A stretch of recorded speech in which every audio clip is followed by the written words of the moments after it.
She's a former clinical nurse instructor before joining the Department of Foreign Affairs. After her 2 posts in Australia and Malaysia, and in 2022, she was appointed as the ambassador of the Republic of the Philippines to the Kingdom of Bahrain. She has been in the department for over 25 years. Ladies and gentlemen, without further ado, let us all welcome Her Excellency Anne Halandon Luis.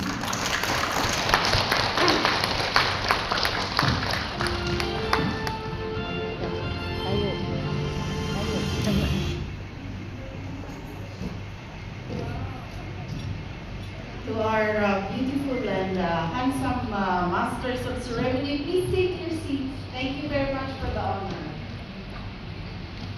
Magandang gabi po sa inyong lahat. Good evening.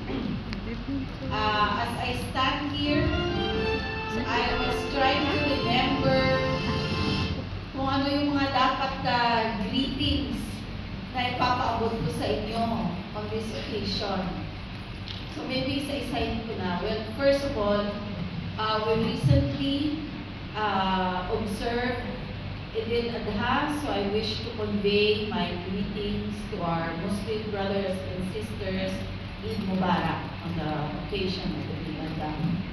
Also, we are very much in the midst now of historical celebrations, especially for the Philippines, because we are in the month of June.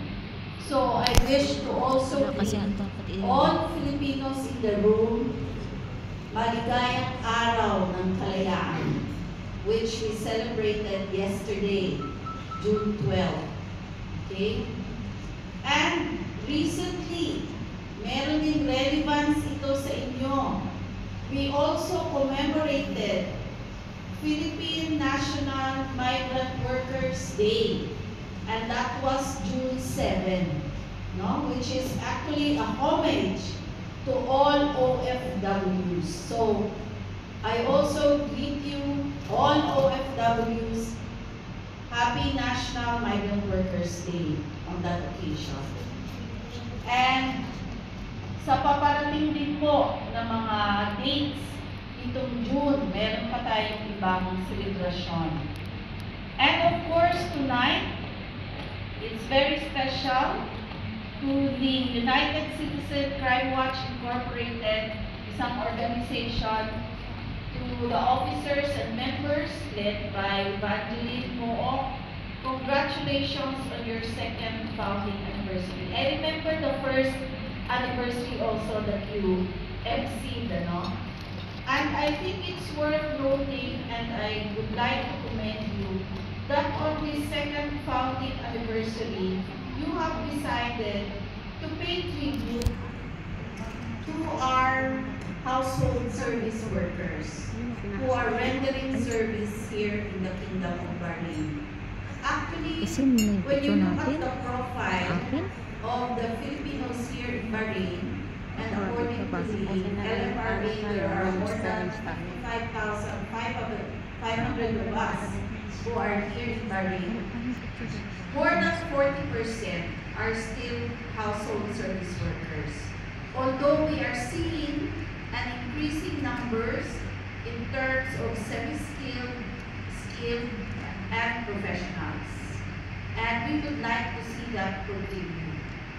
But since maraming na dito in the household service workers that make up the total Filipino population here in the Kingdom of Bahrain, we could say that many of our Bahraini friends and other members of the expatriate communities, maybe their first line of contact are actually the household service workers, who in a way very much represent the country, its image, and what the Filipino is made of.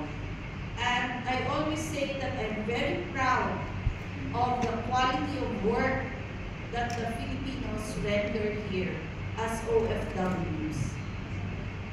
I received, and I'm sure also si Ms. Celia Cabadonga, who is now the OIC of the Migrant Workers Office of the Embassy, we received many positive comments from employers because they know iba yung work ethic ng Filipino worker, including our kasambahays.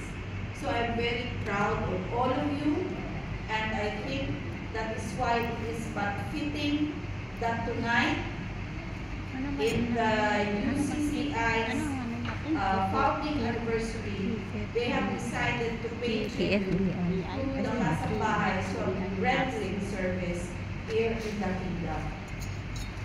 May I take this opportunity to speak also about something very important because marami tayo dito in this gathering, no? Maraming Filipinos. I'm sure na that you have been following the news and you are aware of the current regional developments. No? And especially the conflict that's happening